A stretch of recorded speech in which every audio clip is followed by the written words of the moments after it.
I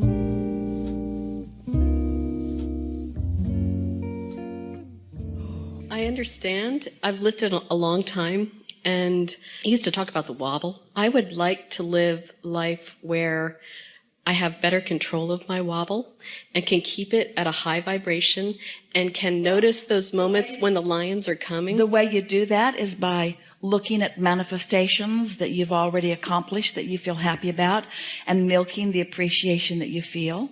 By acknowledging that some things have manifested that were at one time and maybe even for a long time still in a vibrational state, and when you chilled out about it, then it came into easier view.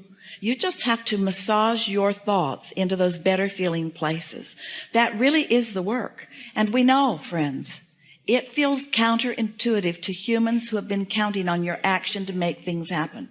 But it is our promise to you, your action is minuscule in comparison with the power and the leverage of alignment with this vortex.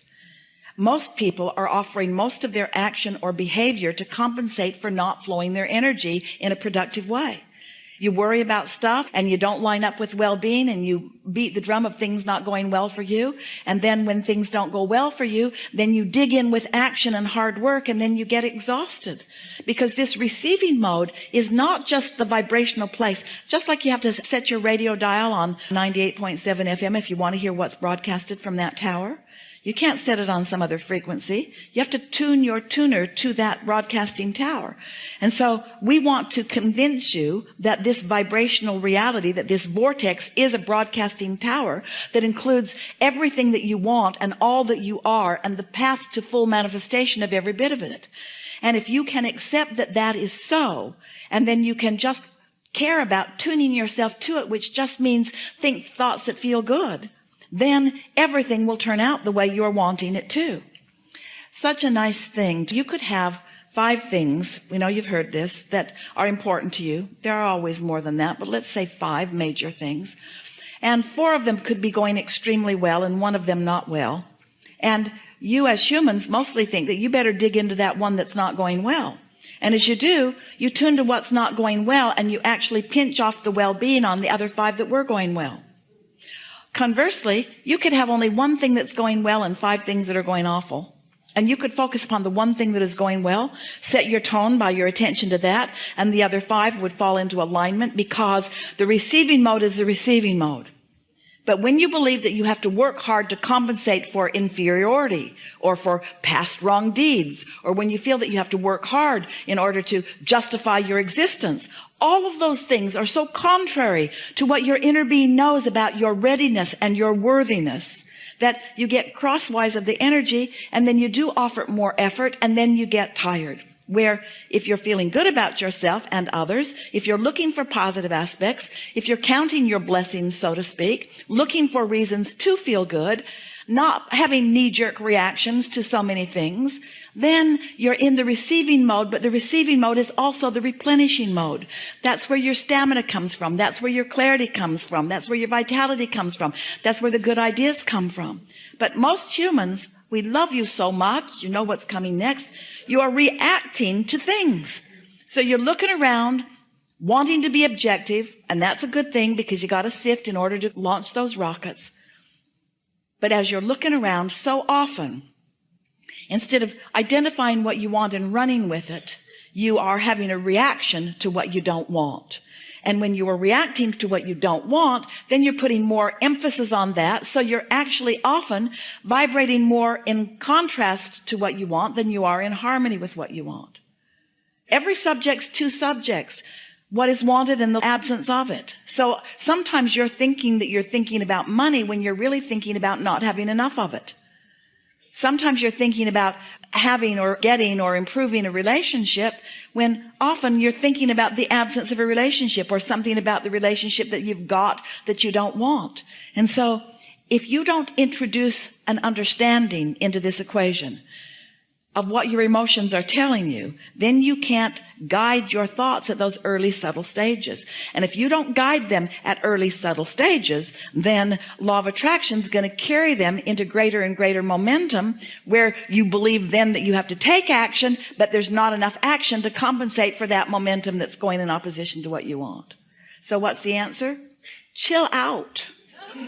The answer is be nicer to yourself. The answer is think more thoughts about yourself that feel good and about others too. The answer is don't work so hard. Give yourself a break. Get more rest. Be nicer to yourself. Do more of the things that feel good to you. That's the way you turn this around. You got to give yourself a break. You cannot demand yourself into alignment. You can't effort yourself into alignment. You've got to release. You've got to let go. You've got to let go of resistance. When you let go of that cork, we promise you it will float, you see. So we've written a few books. And they are significant because they are the pieces that you are looking for. The first book of significance, Ask and It Is Given, in the back of it has 22 processes, each one offered to you to help you to release resistance. Each one offered to just help you release resistance. We don't need to teach you how to goose up your desire. You can't help that. But when you release resistance, then your desires become more dominant, more predominant. You see more evidence of them coming about. We would read the 22 processes in the back of that book if we were standing in your physical shoes. The next book of significance that we wrote for you, it's talking about deliberate creation. It's about focusing, and it's about taking the way you feel and using it as the reason that you think the thoughts you think. It's about taking a thought that doesn't feel very good and either choosing another thought altogether or massaging that thought until it feels better. Then another book that came right on the heels of that is The Astonishing Power of Emotions. And that book teaches you about the emotions that you feel and the value of them. That may be the most significant book that you will ever read. That may be the only book that if we were standing in your physical shoes and went out there and there's a big pile of books that we would want. We would want to understand the emotions that we are feeling. And then we wrote a book called The Vortex. The Vortex that explains to you that everything you want already is.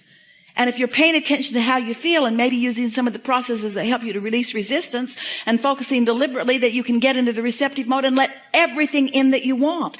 We haven't been offering these words to you just because we think you want to hear some words. We're answering the questions of how do you create your own reality?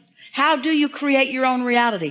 By having thoughts that you think. The question is, and this is the question that we're really wanting to put to you, to all of you, are the thoughts you think, thoughts that you're thinking because you're the creator of your own experience?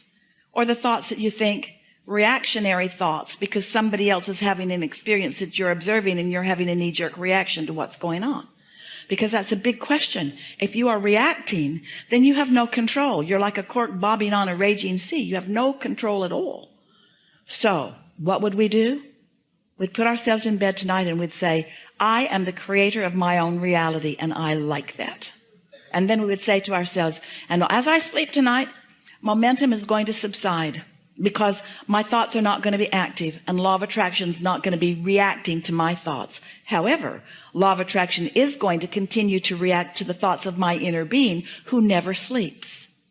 So the potential of me waking up in the morning, the probability of me waking up in the morning and the thoughts of my inner being about everything I want being dominant, very good possibility of that. In fact, it's a slam dunk. It's a sure thing.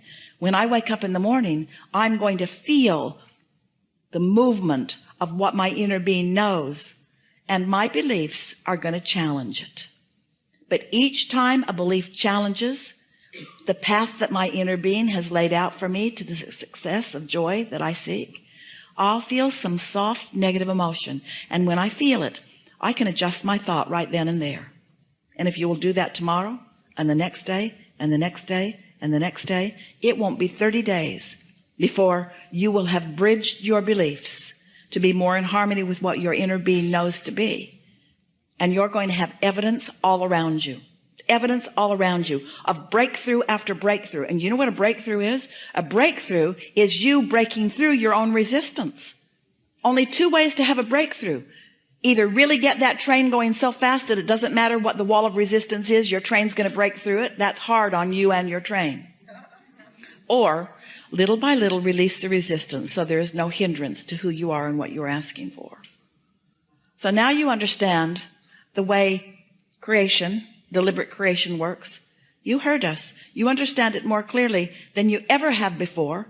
And this body of people is understanding it right now more clearly than anybody has understood it before. You create your own reality by massaging your thoughts into emotionally good feeling emotions. That's it.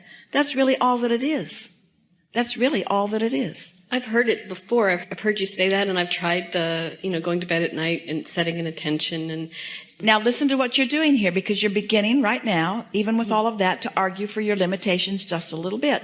Because we stacked up about 47 engines going that way, and then you said, I've tried it before, and I'm not so sure that it's working for me. I'm a good focuser. And it works when I go that way. It works that way too. But catch yourself doing that, in other words, and that was your knee-jerk. In other words, when we say you create your own reality, your knee-jerk, given the vibration that you hold, is, I'm not so sure about that because I don't think I would do things that I don't want to myself. That's a sort of knee-jerk reaction. And so we don't want you to heed our words or follow our words or do what we say. We want you to care about the way you feel and choose better feeling thoughts. So our question to you, to all of you, is, how do you think you came to being willing to endure negative emotion? What's up with that? Why would you choose a thought that doesn't feel good when you could choose a thought that does feel good? Well, maybe it's because you wanted the contrast to help you really launch some rockets. Maybe you wanted to be a little hard on yourself so that you'd ask in a stronger way. Maybe you wanted to deprive yourself of what you really want for a while so that you really care about it. Sometimes you do that to your kids. You say, no, wait till your birthday or wait till Christmas.